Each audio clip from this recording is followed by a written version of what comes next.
அருட்பெருஞ்சோதி அருட்பெருஞ்சோதி தனிப்பெரும் கருணை அருட்பெருஞ்சோதி.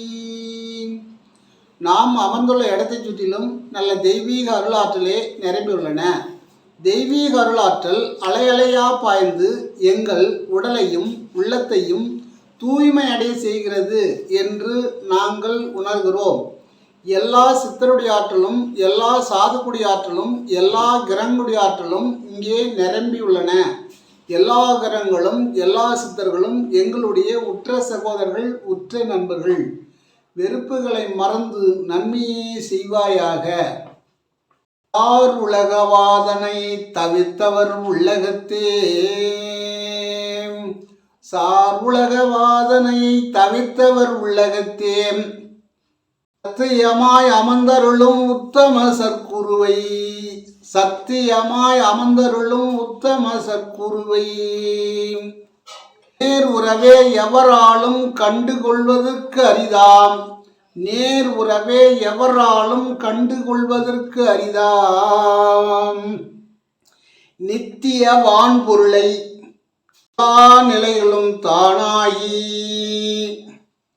ஏர் உறவே விளங்குகின்ற இயற்கை உண்மை தன்னை, எல்லாம் செய் வல்லபத்தை எமக்களித்த பதியை ஓர் உறவென்றடைந்துலகீர், ஓர் உறவென்று அடைந்துலகீர் போற்றி மகிழ்ந்துடுவீர். உள்ளமெல்லாம் கனிந்துருகி உள்ளபடி நினைத்தேன், உள்ளமெல்லாம் கனிந்துருகி உள்ளபடி நினைத்தேன் அப்படின்னு சொல்கிறார். சார் உலக வாதனைன்னா நாம் இப்போ அந்த சார்ந்து இருக்கிறோம்ல இந்த உலகத்தில், இந்த பூமியில், அதெல்லாம் தவிர்க்கணுமா. அதெல்லாம் தவிர்த்தாதான் இந்த சார் உலக வாதனையை தவிர்த்தவர் உள்ளகத்தே, அந்த அவருடைய உள்ளகத்தில் தான் இறைவன் சத்தியமாக அமர்ந்தருள்வான், சத்தியமாய் அமர்ந்தருள்வான். அவன்தான் உத்தம சற்குரு. எப்படி? இறைவன் தான் உத்தம சற்குரு. நேர் உறவே எவராலும் கண்டுகொள்வதற்கு அரிதான். நேரெல்லாம் பார்க்க முடியாதுப்பா, உணரலாம் அப்படின்னு சொல்கிறார். உணர்ந்து உணர்ந்து அப்படின்னு சொல்கிறார்ல, அதுபோல் நேராக பார்க்க முடியாதுப்பா, அவன் அருவமானவன், உணரலாம் அப்படின்னு சொல்கிறார். நித்திய வான் பொருளை, அதாவது நித்தியனா சதா நம்மக்கிட்ட இருந்துக்கிட்டே இருக்கிறான், அவன் பேர் தான் நித்திய. நித்திய வான் பொருளை எல்லா நிலையிலும் தானாகி, எல்லா நிலையிலும், இரவிலும் பகலிலும் எந்தெந்த நேரத்திலும் எப்பொழுதும் நம்மிடமே இருக்கக்கூடியவர் தான். அதான் எல்லா நிலையிலும் தானாகி ஓர் உறவே விளங்குகின்ற இயற்கை உண்மை தன்னை. ஓர் உறவு, அவர் தான் நமக்கு உறவு, ஆண்டவன் தான் நமக்கு உறவு. அதான் ஓர் உறவே விளங்குகின்ற இயற்கை உண்மை தன்னை. இதுதான் உண்மை, நம்முடைய உயிர் தான் உண்மை, நம்முடைய உயிர் தான் அறிவு, அந்த அறிவு தான் கடவுள். அதான் இயற்கை. இப்போ சொல்லுவாங்க இயற்கை ஏந்தினார், இயற்கை ஏந்தினார். இப்போ மாறி போச்சு, எல்லாம் அப்படி தான் சொல்கிறாங்க, இயற்கை ஏந்தினார். அப்போ இயற்கையாக வந்தது அண்டத்திலிருந்து இயற்கையாக சென்று விட்டது. ஏன்னா நம்ம அதை வசப்படுத்திக்கல. நம்மக்கிட்ட இந்த சற்குருவை பார்த்து குருவனுடைய அருளை பெற்று அவருடைய பூவர்களாலே நம்முடைய புருவ மத்தியிலே தொட்டு அவர் நமக்கு காண்பித்து இருந்தால் அதை நாம் அடைந்திருக்கலாம், அந்த இயற்கையை அடைந்திருக்கலாம். அந்த இயற்கையை நம்ம அடையலை. அந்த இயற்கை நம்மோடு இருந்தது. அதன் பிறகு அதுக்கு நம்ம உடலை அழிகின்ற போது அது இந்த வீட்டை காலி பண்ணின்னு போயிடுச்சு. ஒரு வீட்டில் ஒருத்தர் வாடகை இருக்கிறாங்கன்னா அந்த வீடு சரியில்லைன்னா வீட்டை காலி பண்ணி போயிடுவாங்க. அதுபோல் இந்த வீடாகிய அந்த உடம்புல, மலைக்கூட்டில் இகமாகிய உடம்பு, பரமாகிய சிரசு. இந்த சிரசு பரம், இகம் உடல். இங்கே காரியப்பட்டு இருக்கக்கூடிய பரத்தினில் பரமே, பரம்பெரும் பரமே, வனம்பரா பரமே, பரம்பரா பரமேன்னு அந்த பரமெல்லாம் இங்கே தான் இருக்குது. இந்த பரமெல்லாம் இங்கே தான் இருக்குது. இந்த பரத்தை, இது பரம், ஒரு ஜான் பரம், இது இகம். எண் ஜான், 8 ஜானில் ஒரு ஜான் பரம். அப்போ அந்த பரத்தில் இருக்கக்கூடிய இயற்கை உண்மைதனை நாம் உணர வேண்டும். அதான் உணர்ந்து உணர்ந்து நிகழ்ந்து நிகழ்ந்து அதை உணர்ந்தால் அன்பே நிறைந்து நிறைந்து. அப்படி அன்பு வந்ததுன்னா எதை நினைச்சாலும் கண்ணில் தண்ணி வடிக்கும். அன்பே நிறைந்து நிறைந்து ஊற்றிழும் கண்ணீர் அதனால் உடம்பு நனைந்து நனைந்து நன்னிதியே நாண நடத்தரசே என் உரிமை நாயகனே. அவர் தான் நம்முடைய உரிமை நாயகன். அவர் இல்லைன்னு சொன்னால் நாம் இல்லை. அவர் எப்போ வெளிப்பட்டாரோ அப்போ இப்போ நாம் இல்லை. அவர் தான் உரிமை நாயகன். நம்முடைய உரிமையாக இருக்கிறவர் அவர் தான். மற்றதெல்லாம் உரிமை அல்ல, எதுவுமே உரிமை கிடையாதுன்றார். என் உரிமை நாயகன் அவர் தான் அப்படின்னு சொல்கிறார். அதனால் எல்லாம் செய் வல்லபத்தை எனக்களித்த பதி, எல்லாத்தையும் செய்யக்கூடிய அந்த வல்லபத்தை, அந்த திறமையை, அந்த அருளை எனக்கு கொடுத்த பதி. பதினா என்னுடைய வீட்டுக்காரன்னு சொல்கிறார். பதியை ஓர் உறவென்று அடைந்துலகீர். அவர் ஒரு உறவுன்னு வச்சுங்கப்பா, அவர் தான்ப்பா உறவு, மற்றதெல்லாம் உறவு கிடையாதுன்றார். ஓர் உறவென்று அடைந்துலகீர் போற்றி மகிழ்ந்துடுவீர். அதுதான் உறவு. அந்த அந்த உறவோடு நீங்கள் உறவாடுங்க. அந்த உறவை எந்த நேரம் பார்த்துக்கிட்டே இருங்க. அது நம்மளை பார்க்காம இருந்தாலும் நம்ம அதை பார்த்துக்கிட்டே இருக்கணும். அது நம்மளை நினைக்காம இருந்தாலும் நாம் நினச்சிக்கிட்டே இருக்கணும். அது நம்மளை பார்த்துக்கிட்டு தான் இருக்கும்.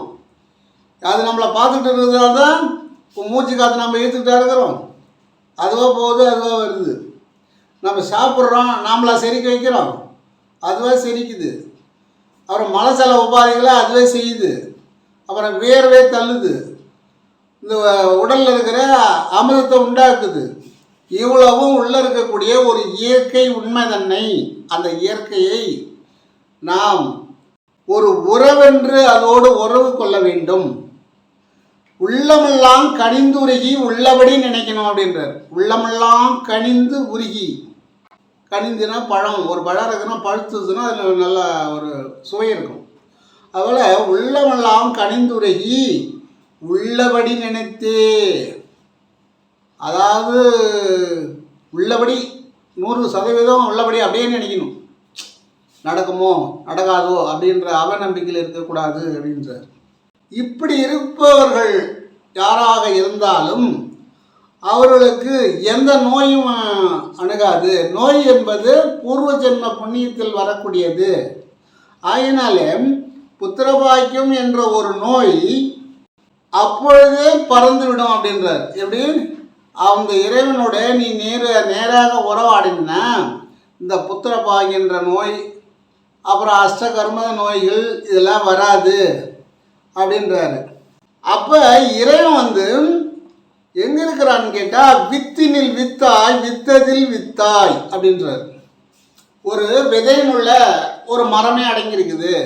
ஒரு சின்ன ஆழம் விதையில் பார்த்தா ஒரு மரம் இருக்குது, அது உள்ள பெரிய மரம் இருக்குது. ஒரு சின்ன எல்லை விட கம்மியாக இருக்கக்கூடிய ஒரு விதை அது. அதுதான் சொல்கிறாரு, வித்தினுள் வித்தாய் வித்து இடை வித்தாய் அத்துற அமைந்த அற்பெருஞ்சோதி. அது உள்ள இப்பேற்பட்ட மரத்தை அடக்கி வச்சிருக்கிற. இப்படி ஒவ்வொரு விதையும் பார்க்கும்போது அரச விதை பார்த்தா அதை விட சின்னதாக இருக்கும், ஆனால் அரச மரத்தை பார்த்தா பெருசாக இருக்கும். அப்போ எப்படி இதெல்லாம் இறைவன் எப்படி இது ஒரு திருவருள், அவருடைய பெருமை, இது அவருடைய ஒரு ஆற்றல். இதை நீங்கள் உற்று நோக்கி பார்த்திருக்கணும்னால் உண்மை புரியும் அப்படின்றார். உண்மை உங்களுக்கு தெரியும். இப்படி என்ன சொல்கிறாரு, இந்த வித்து உள்ள இறைவன் இருக்கிறான். நீங்கள் புத்திரபாக்கியம் இல்லை என்று சொல்லி கோவில் குளங்களை சுற்ற வேண்டாம்.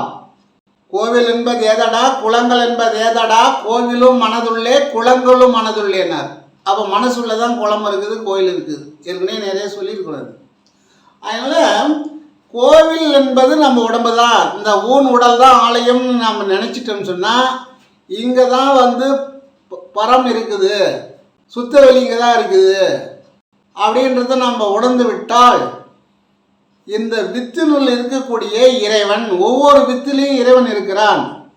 இப்போ எந்த விதையாக இருந்தாலும் அந்த விதை உள்ள இறைவன் இருக்கிறான். ஒரு மணிலா விதை இருக்குதுன்னா அதை மண்ணில் போட்டிங்கன்னா ஈரம் பட்ட உடனே அது ஒரு செடியாகி ஒரு 20-30 மணிலா கொடுக்குது.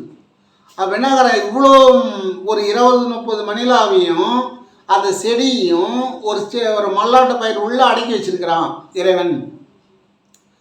அப்போ அந்த இறைவன் இல்லைன்னா அந்த பயிர் முளைக்காது, எந்த விதையுமே முளைக்காது. ஆனால் இறைவனுடைய அருளால் தான் முளைக்குது. அதுதான் சொல்கிறார், வித்தினுள் வித்தாய் வித்து இடை வித்தாய் அத்துற அமைந்த அற்பெருஞ்சோதி அப்படின்ற.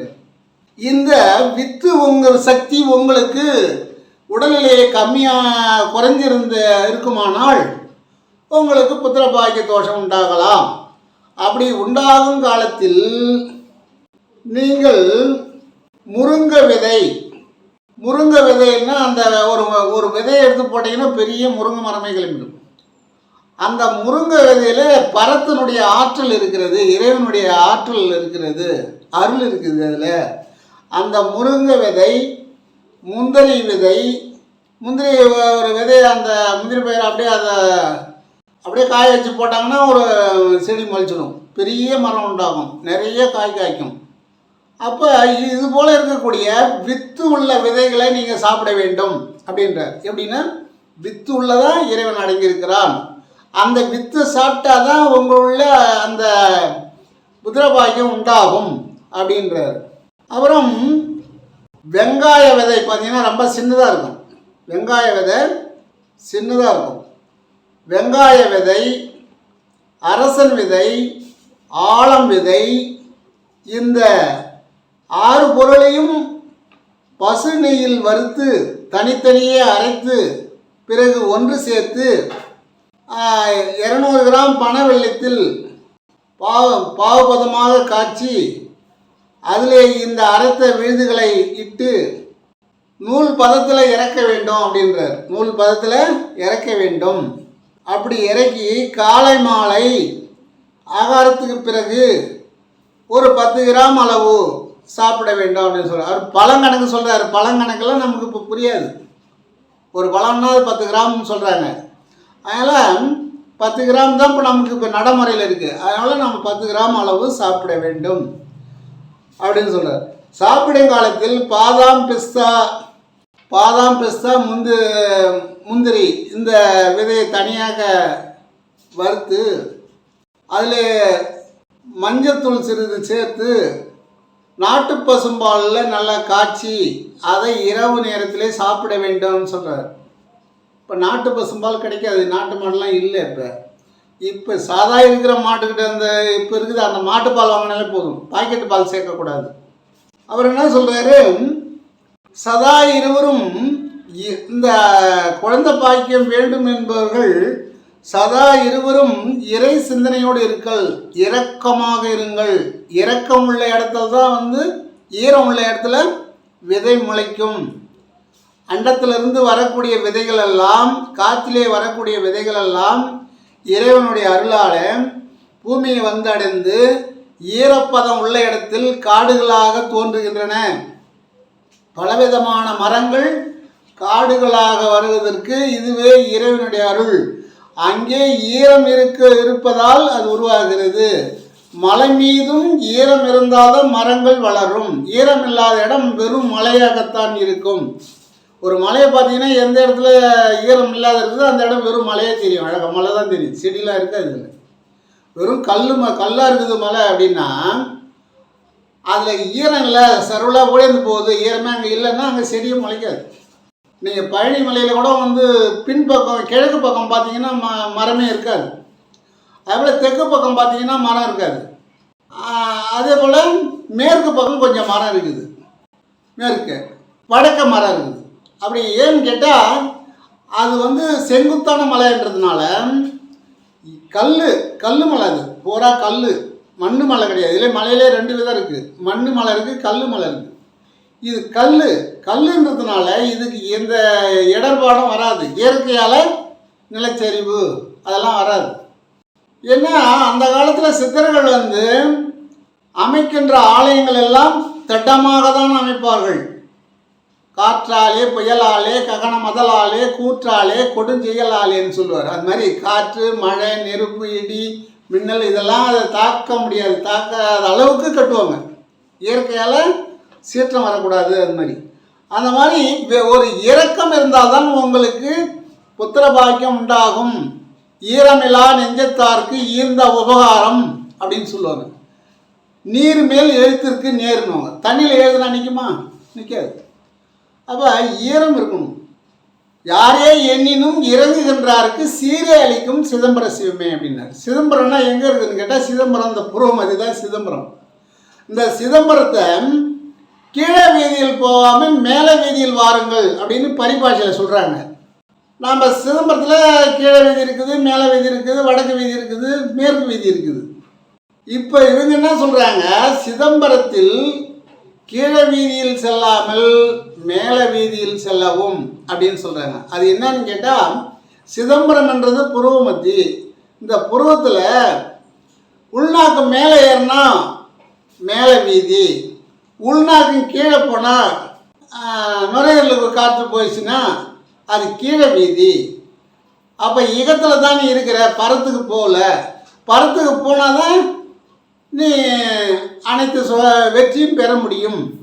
இன்புறலாம், இன்பம் பெறலாம், அனைத்து சித்திகளையும் பெறலாம். அதான் கீழே வீதிக்கு போனது வரைக்கும் போதும். இப்பவும் கீழே வீதிக்கு அது போயிட்டு தான் இருக்கும். நாம் அதை முயற்சி பண்ணி மேலே வீதிக்கு ஏற்றுங்கள் அப்படின்ற. உள்நாக்கு மேலே மேலே வீதிக்கு ஏற்றுங்கள்.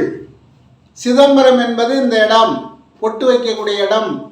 சிதம்பரம், லலாடம், முச்சிந்தி, இந்த இடத்துக்கு மேலே வீதியின் உள்நாக்கு மேல் ஏற்றுங்கள் காற்றை அப்படின்றார். கலைன்னு சொல்லுவாங்க, பரின்னு சொல்லுவாங்க, கால்னு சொல்லுவாங்க. காலுனாலும் காற்று தான். அவையார் வந்து காலுன்னு தான் சொல்லுவாங்க. அப்போ இந்த காற்று உள்ள போதே தூற்றி கொள்ளுங்கள் என்றார். என்ன சொல்கிறாரு, இந்த மூக்கு வழியாக போயிட்டு இருக்கிற காற்று இருக்கும்போது நீங்கள் தூற்றி கொள்ளுங்கள், மேலே ஏற்றி கொள்ளுங்கள், இறையருளை பெற்றுக்கொள்ளுங்கள் அப்படின்றார். அப்போ காற்று உள்ள போதே நம்ம தூற்றிக்கணும். விவசாயம்லாம் என்ன பண்ணுவாங்க, காற்று அடிக்கும்போது நெல்லாம் தூற்றிக்க ஒரு தூற்றி எடுத்துருவாங்க. அது மாதிரி மூக்கு வழியே இருக்கின்ற காற்று இருக்கின்ற தருணத்தில் நீங்கள் மேலேற்றி பழகுங்கள் அப்படின்னு சொல்கிறார். ஆழம் இந்த மாதவிடா காலத்தில் 3வது நாள் பெண்கள் வந்து நுனி ஆழம் விழுதை பறித்து அதை நல்லா சாறு எடுத்து அதில் கொஞ்சம் பசும்பால் கலந்து சாப்பிட வேண்டும்னு சொல்கிறார். ஏன்னா வித்தாக சாப்பிட்ருக்குறோம், ஆழம் விற்று சாப்பிட்றோம். ஆழனோட விதையினுடைய அந்த விழுதுக்கு ஒரு பவர் இருக்குது.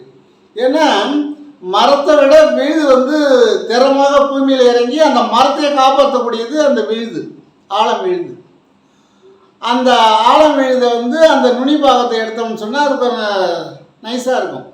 அதை அரைச்சி பசும்பாலில் கலந்து காலையிலே சாப்பிடுங்கள் என்றார். காலையிலே குளிச்சுட்டு வந்து காலையிலே அதை ஒரு 100 மில்லி சாப்பிடணும்.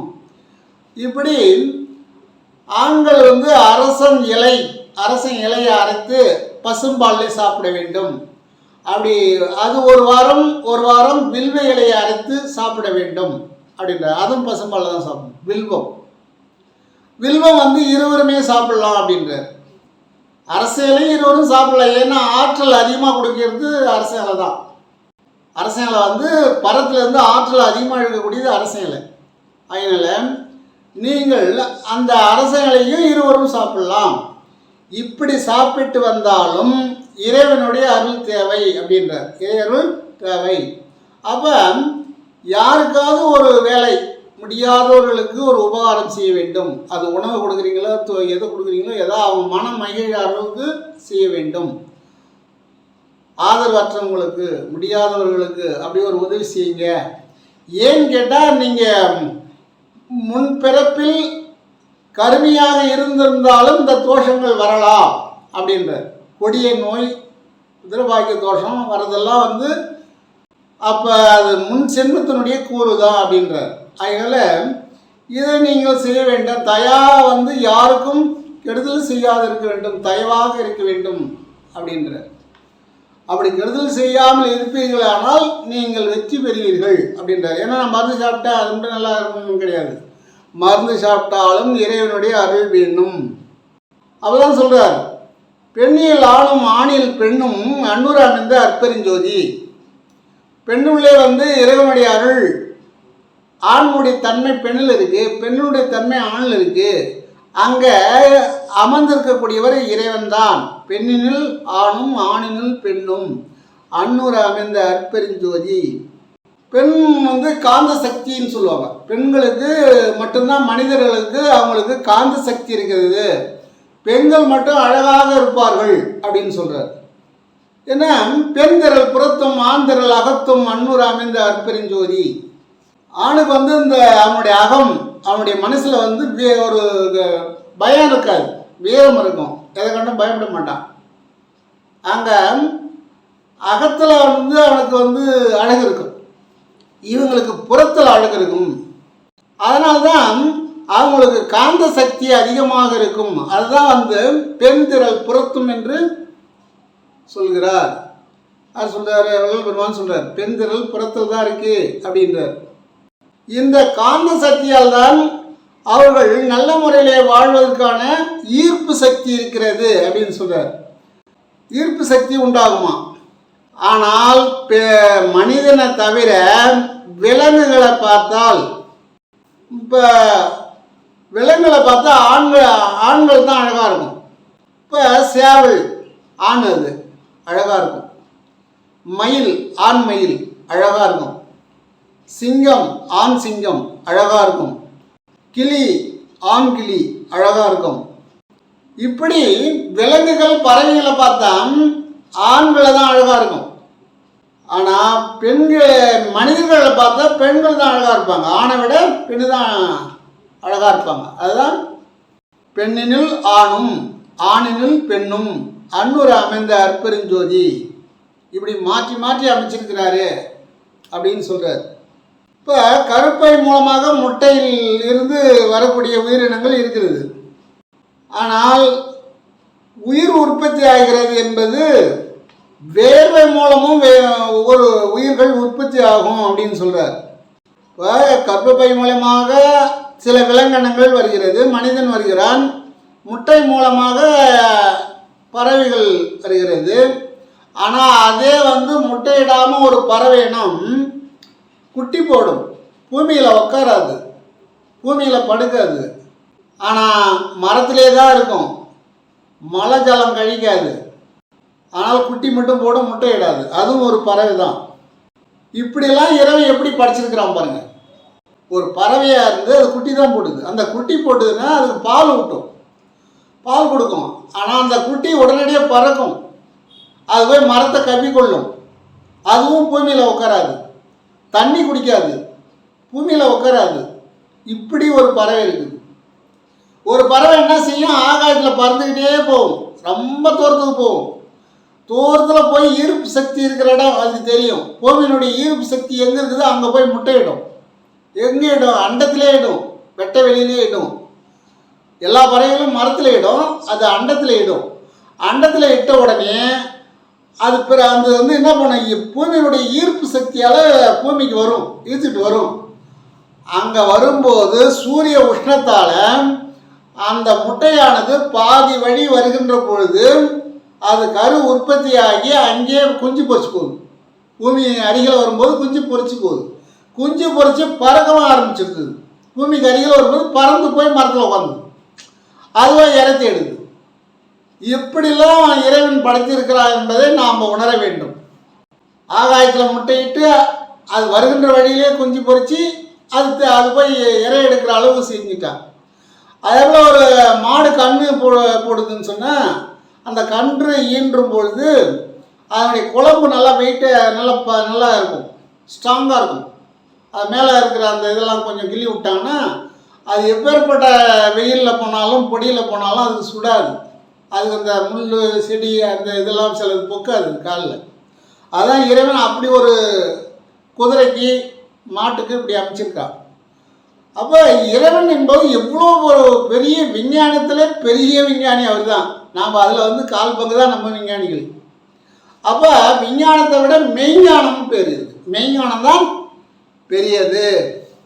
நம்முடைய வேர்வை இருக்கிறது, அந்த வேர்வை அதிகமாக ஒரு ரிலீஸ் ஆகி நிலத்தில் வேலை செய்யும் போது ஆணாக இருந்தாலும் பெண்ணாக இருந்தாலும் அந்த வேர்வை பூமியில் விழுந்ததுன்னா அந்த வேர்வை உள்ள உயிர் இருக்குதான், வித்து இருக்குதான். அந்த வேர்வையானது உண்ணியாக மாறும். நான் உண்ணி எப்படி உற்பத்தி ஆகுதுன்னு நினச்சேன், இப்போ தான் வள்ளல் பெருமான் சொல்கிறார்.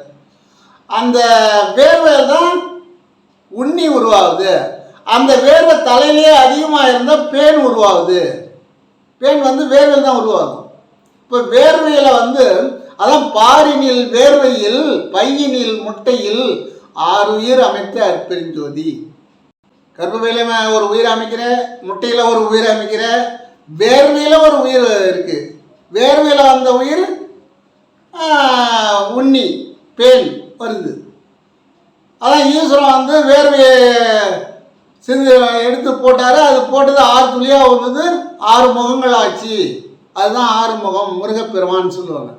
அது உண்மை தானே. அது நாம் போடுற வேர்வையிலே வந்து உண்ணி வருது, பேன் உண்டாகுது. அவருடைய மகா சக்தி இல்லை, சிவபெருமானாச்சு. அவருடைய சக்தி உடனடியாக 6 குழந்தையாக உருவெடுக்குது. அவருடைய வேர்வையில் வந்தது தான். அதுபோல் வேர்வையில் நிறையா உற்பத்தி பண்ணியிருக்காரு அவர். அப்போ அதுதான் சொல்லார், பாரினில் வேர்வையில் பையினில் முட்டையில் 6 உயிர் அமைத்த அற்பெருஞ்சோதி. வள்ளல் பெருமான கடிதம் மூலம் சில பேர் வம்புக்கு இழுப்பாங்களாம். அப்படி இழுக்கும்போது அவர் என்ன பண்ணுவாராம், அதை கண்டுக்க மாட்டார். சரி போனால் போதும், ஏதாவது 1 2க்கு பதில் சொல்லுவாராம். ஏன்னா அவங்கக்கிட்ட நம்ம போனோம்னா நம்மளுடைய நாம் வச்சிருக்கிற லட்சியம் மாறிப்போம், நாம் வச்ச குறிக்கோள் மாறிடும். அதனால் நம்முடைய தரத்துக்கு ஒப்பாதவர்கள் இடத்துல அவங்ககிட்ட பேசக்கூடாது. அவன் வம்புக்கு வரான்னா விளையிடு அப்படின்றார். எப்படி நம்முடைய அறிவை அவன் ஏற்றுக்கொள்ளவில்லை. அவனுடைய அறிவு அற்ப அறிவாக இருக்கிறது, நம்முடைய அறிவு மேல் ஓங்கிய அறிவாக இருக்கிறது. இந்த மேல் ஓங்கிய அறிவு அற்ப அறிவோடு சேர்ந்தால் இதுவும் அற்ப அறிவாக மாறிவிடும் அப்படின்னு சொல்லி யார் லெட்ரு எழுதி வம்புக்கு எடுத்தாலும் அவர் பேச மாட்டார். அப்போ மஞ்சவப்பம் ஆற்றங்கரையில் ஆட்சி திருவிழா நடக்குது. அங்கே தரசு சாமிகள்னு ஒருத்தர் வந்து சொற்பொழிவு செய்கிறார். அவர் நல்லா தீவிரமான அருவத்தை பற்றி பேசக்கூடியவர். அவர் வந்து அங்கே அருவத்தை பற்றி பேசிகிட்டு இருக்கும்போது எல்லோரும் சொல்கிறாங்க, இவ்வளோ சாமி வந்துருக்குது, இவ்வளோ படைக்கிறாங்க, இவ்வளோ கல்புரம் வந்துடுறாங்க, மேலே தலைமெல்லாம் அடிக்கிறாங்க. இவர் வந்து எல்லாம் ஒன்றும் கிடையாது, ஒளி தான் கடவுள், ஒளியை கும்பிடுங்கன்னு சொல்கிறாரு. இதோ வள்ளலார் இருக்கார், அவர் போய் கேட்போமே அப்படின்னு சொல்லி மக்கள் வந்து வள்ளலாரை கேட்குறாங்க, என்னங்க இப்போ இவங்க இப்படி பேசுகிறாங்க அப்படின்னு. சரி அவங்க பேசட்டும், அவங்க பேசுறது வந்து யாருக்கு எப்படி பேசணும்னு தெரியல அப்படின்னு சொல்லிட்டு அவர் சொன்னாராம். இல்லைங்க இதுக்கு நீங்கள் பதில் சொல்லணும் அப்படின்னா. சரின்னு சொல்லிட்டு அவர் போன உடனே அவர் கூப்பிட்டு சரி பேசுங்க சாமின்னா. அவர் பேசும்போது என்ன சொல்கிறாராம், சாமி நீங்கள் வந்து உருவத்தை பற்றி பேசக்கூடாது, அருவத்தை பற்றி தான் பேசணும் அப்படின்னு சொன்னாராம். அவர் பேசும்போதே அவர் கட்டளை இடுறார். அதுக்கு அவர் சொன்னாராம், அவரவர் அறிவுக்கு ஏற்றபடி, யாருக்கு எவ்வளோ அறிவு இருக்குதோ அதுக்கு தகுந்தபடி அறிவு மேல் ஓங்கினவங்க வந்து கடவுள் ஒளி வடிவமாக இருக்கின்றார் அப்படின்னு உணர்வாங்க. அறிவு மேல் ஓங்காத வரைக்கும் அவங்க உருவத்தில் தான் இருப்பாங்க. அதனால் அவங்கள நாம் கட்டாயப்படுத்தி நீங்கள் வாருங்கள் என்று கூப்பிடக்கூடாது, அதில் வாதம் தான் உண்டாகும். அதனால் உருவத்தை வேண்டுறவங்க உருவத்தை கும்பிடுங்க, அருவத்தை வேண்டுறவங்க அருவத்தை நீங்கள் அடைஞ்சிடலாம் நினைக்கலாம் அப்படின்னு சொன்னாராம். அந்த தரசு சாமிகள் வந்து இவர்கிட்ட வாதம் பண்ணுறாராம், எப்படி நீ இது போல் பேசுவ அப்படின்னு. அவர் சொன்னாராம், மக்கள் ஒரே நிலையில் இல்லைப்பா, தரத்துக்கு தகுந்த மாதிரி நாம் சொல்லித்தரணும், அதனால் இப்படி சொல்லக்கூடாது அப்படின்னு சொல்லும்போது அவருக்கு இவர்கிட்ட கோவப்பட்டு போயிட்டாராம். போயிட்டு அப்புறம் ஒரு 6 மாதம் கழித்து அவர் ஏதோ ஒரு பிரச்சனையில் மாட்டி அவரை சிறையில் அடைக்கிறாங்க தரசு சாமி. ஏன்னு கேட்டால் அதான் நல்ல ஒரு மனதை நடுங்க செய்தேனோ. அப்போ வள்ளல் வந்து கரெக்டாக சொல்கிறாரு, அவன் தரத்துக்கு என்ன சொல்கிறானா செஞ்சுட்டு போகட்டும்பா அப்படின்னு சொல்கிறாரு. இறையர்கள் காரியப்பட்டால் தான் அவன் உருவத்தை விட்டு அருவத்துக்கு வர முடியும். நாம் ஒளி வடிவம்னு சொல்கிறோமே அதுவே உருவந்தான். அந்த உருவத்தை ஒளியே உருவந்தான். அந்த உருவத்தை பார்க்க அது அருவமாக மாறும், அந்த ஒளி மறையும். நாம் சொல்கிறது உருவந்தான், நீ ஒளின்னாலும் அது உருவந்தான். ஒளியே இல்லாமல் மாறக்கூடிய போது தான் அந்த நிலையை நீ அடைஞ்ச அதனால இறைவனுடைய படைப்பு எப்படி இருக்கிறது, அது விந்தையாக இருக்கிறது. 2 முட்டையை கொண்டு வாங்க, வெள்ளையாகவே இருக்கும். ஒன்று வாத்து முட்டை, ஒன்று கோழி முட்டை கொண்டு வாங்க. அதை வாத்து அடைக்காக்காது, கோழி அடைக்காக்கும். அதை கோழிக்கிட்ட நீங்கள் அந்த முட்டையை வச்சிங்கன்னா அது கோழி குஞ்சும் பொரிச்சிடும், வாத்து குஞ்சும் பொரிச்சிடும். ஆனால் அந்த முட்டையை எடுத்து, அந்த குஞ்சியை எடுத்து நீங்கள் வாத்து குஞ்சை ஒரு பாத்திரத்தில் தண்ணி வச்சு அதில் விட்டிங்கன்னா அது உடனே நீந்த ஆரம்பிக்கும், தண்ணி உள்ளே போகாது. ஆனால் அந்த பொரிச்ச கோழி குஞ்சை போட்டிங்கன்னா அது தண்ணி உள்ளே போய் இறந்து விடும். அப்போ இறைவனுடைய சக்தியை நீங்கள் பார்த்தீர்களா? யாராருக்கு எப்படி எந்தெந்த விதத்தில் அவர் காரியப்படுறாரு. பொரிச்ச உடனே வாத்து குஞ்சு நீந்துது, பொரிச்ச கோழி குஞ்சு உள்ளே போயிடுச்சு. அது கொஞ்சம் நேரம் நம்ம எடுக்கலைன்னா அது இறந்து போகும் தண்ணி குடிச்சிட்டு. அப்போ அதே கோழி குஞ்சு பறக்கும் பெருசானா, அதே வாத்து குஞ்சு பறக்காது. அதுபோல் ஆண்டவன் ஒவ்வொருவருக்கும் ஒவ்வொரு திறமையை கொடுத்துருக்கிறான். ஆகையினாலே ஒளி வடிவம் என்பது உடனடியாக வராது. அது சரிகை கிரிகை யோகங்களை முடித்தவருக்கு மட்டுமே வரும். முன் பிறப்பில் சரிகை கிரிகைகளை முடித்தவர்கள் தான் ஞானத்துக்கு வர முடியும். அதனால நீங்கள் ஞானத்துக்கு வந்து விட்டால் அனைவரும் ஞானத்துக்கு வந்து விடுவார்கள்னு எதிர்பார்க்க முடியாது. இது இறைவனுடைய அருள் அப்படின்னு சொன்னார். அதனால எனக்கு தெரிந்தவற்றை தங்களுக்கு தெரிவிக்கிறேன். இதை நல்லவை மட்டும் எடுத்துக்கொள்ளுங்கள். அருட்பெருஞ்சோதி அருட்பெருஞ்சோதி தனிப்பெரும் கருணை அருட்பெருஞ்சோதி.